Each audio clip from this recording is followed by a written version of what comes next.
ہمارے مضمون کا عنوان ہے ماہواری کی نہ ہمواری تالا کنڈا سب ٹھیک ہے۔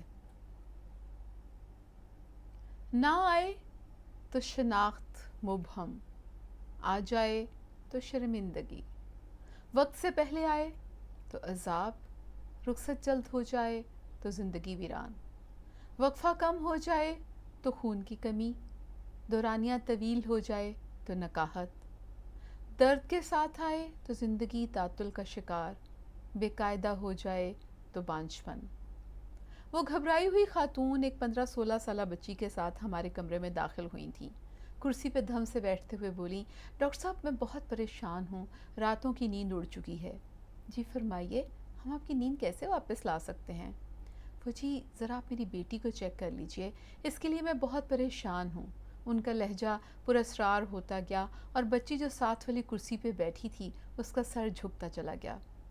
وہ کیا کہتے ہیں جی، وہ ابھی تک نہیں آئی، وہ اٹک اٹک کے بولی۔ کون نہیں آئی؟ ہم نے حیرانی سے پوچھا۔ جی وہی جو ہر مہینے آتی ہے، وہ اور آہستگی سے بولی۔ کون کہاں سے ہر مہینے آتی ہے؟ دیکھیے بیبی، بہیلیاں مت بھجوائیے، ہمارا وقت قیمتی ہے۔ ڈاکٹر صاحب اصل میں پریشانی اس قدر ہے کہ دماغ معوف ہوا جاتا ہے۔ میری 4 بیٹیاں ہیں، یہ سب سے چھوٹی ہے، اس سے بڑی تینوں کو ماہانہ ایام 12-13 سال کی عمر میں شروع ہو گئے۔ وہ صحت مند ہیں، اس کو 16واں لگ چکا اور ایام کے کہیں آثار نہیں۔ میری تو سوچ سوچ کے راتوں کی نیند حرام ہو چکی ہے۔ خدا نخواستہ اگر اس کی شناخت میں کوئی کمی رہ گئی تو؟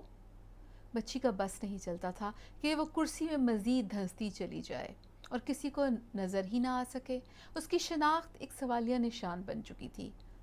ہماری نظر کے سامنے بے اختیار ہماری بیٹیاں ماہم اور شہر بانو آ گئیں اور دل کچھ ثانیوں کے لیے دھڑکنا بھول گیا۔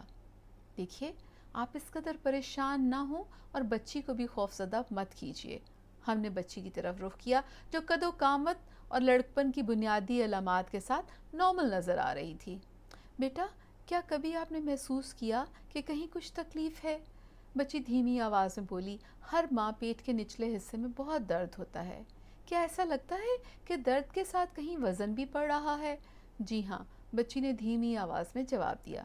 ہمیں بچی کے اعضائے مخصوصہ کا معائنہ کرنا ہے۔ ہم بچی کی ماں سے مخاطب ہوئے۔ مگر کیسے؟ کنواری بچی ہے، وہ ہکلاتے ہوئے بولی۔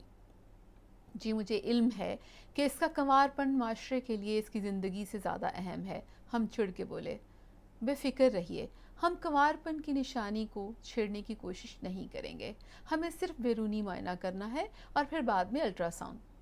بچی کو معائنہ کاؤچ پہ منتقل کرنا، لباس اتروانا اور معائنے کے لیے ایک مخصوص پوزیشن بنواتے وقت بچی کے چہرے کے تاثرات اور پھٹی پھٹی آنکھیں دیکھنا ایک تکلیف دہ امر تھا، جو نشاندہی کرتا تھا کہ کیسے لڑکیوں کو ان کے اپنے ہی جسم سے شرمندہ ہونے کی کیفیت میں پروان چڑھایا جاتا ہے۔